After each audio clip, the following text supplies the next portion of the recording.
Mesdames et messieurs, bonjour et bienvenue dans le programme francophone hebdomadaire de Africa News and Views. L'Union africaine a obtenu 270 millions de vaccins contre la Covid-19 pour le continent.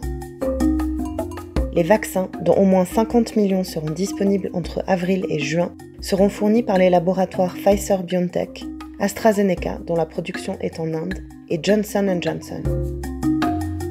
Des accords pour aider les pays africains à financer l'achat de ces vaccins ont été conclus avec la banque panafricaine Afreximbank et la Banque mondiale. L'Afrique a été officiellement relativement épargnée jusqu'ici par la pandémie.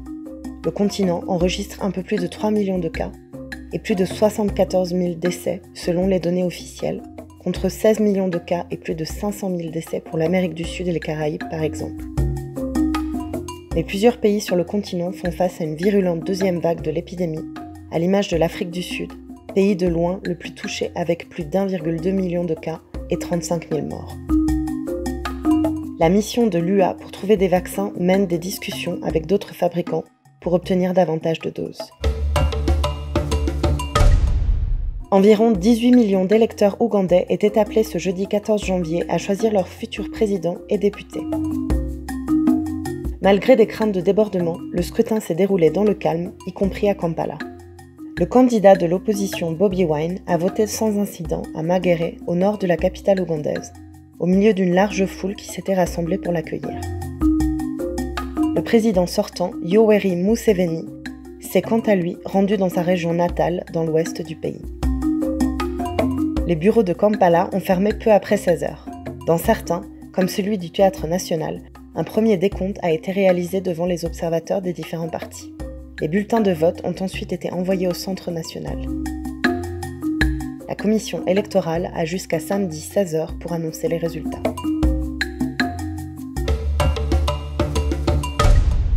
Le plus grand festival francophone de cinéma en ligne s'ouvre ce vendredi 15 janvier sur myfrenchfilmfestival.com et 60 plateformes partenaires dans le monde. La 11e édition espère surpasser le succès phénoménal de l'année dernière, 12 millions de visionnages sur 200 territoires. My French Film Festival est la marque unique d'Unifrance, l'agence pour la promotion du cinéma français à l'étranger, pour promouvoir le 7e art sous forme d'un festival en ligne dans le monde entier. L'édition 2021 propose aux cinéphiles 10 courts et 10 longs métrages en compétition. Il y aura aussi des films en réalité virtuelle, par exemple Expérience 1.4.9 de François Vautier. La location des films commence à partir de 1,99 €, mais en Afrique, tous les 30 films seront gratuitement proposés pendant un mois, comme en Russie, Pologne, Roumanie et Corée du Sud. Un rapport publié en décembre par la Giraffe Conservation Foundation revient sur la découverte de 2 mini-girafes sur le continent. Généralement connues pour leur taille immense qui leur permet d'atteindre les feuilles les plus tendres qui poussent entre 2 et 6 mètres sur les acacias. Elles mesurent jusqu'à 5,8 mètres à l'âge adulte. Mais les scientifiques de la Giraffe Conservation Foundation ont découvert ces dernières années 2 spécimens dépassant à peine les 2 mètres. Le premier a été signalé en 2015 dans un parc animalier ougandais.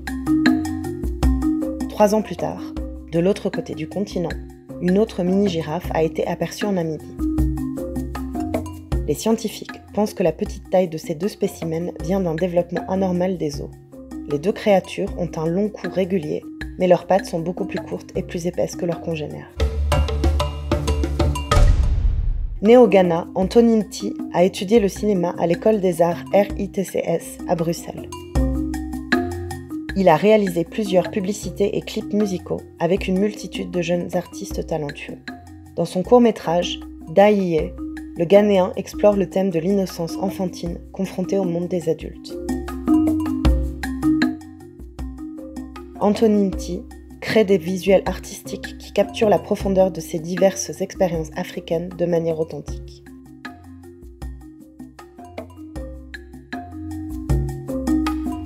Daiye sera projeté dans plusieurs autres festivals très bientôt.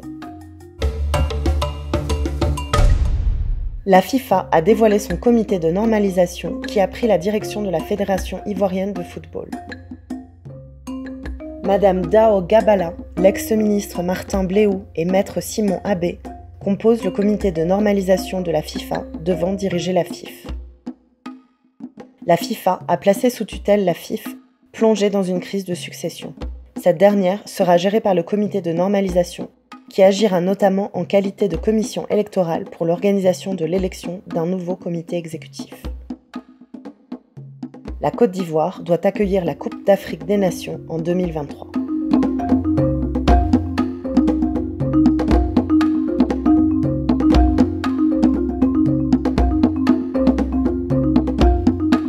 Arts TV vous remercie pour votre attention et vous souhaite un excellent week-end.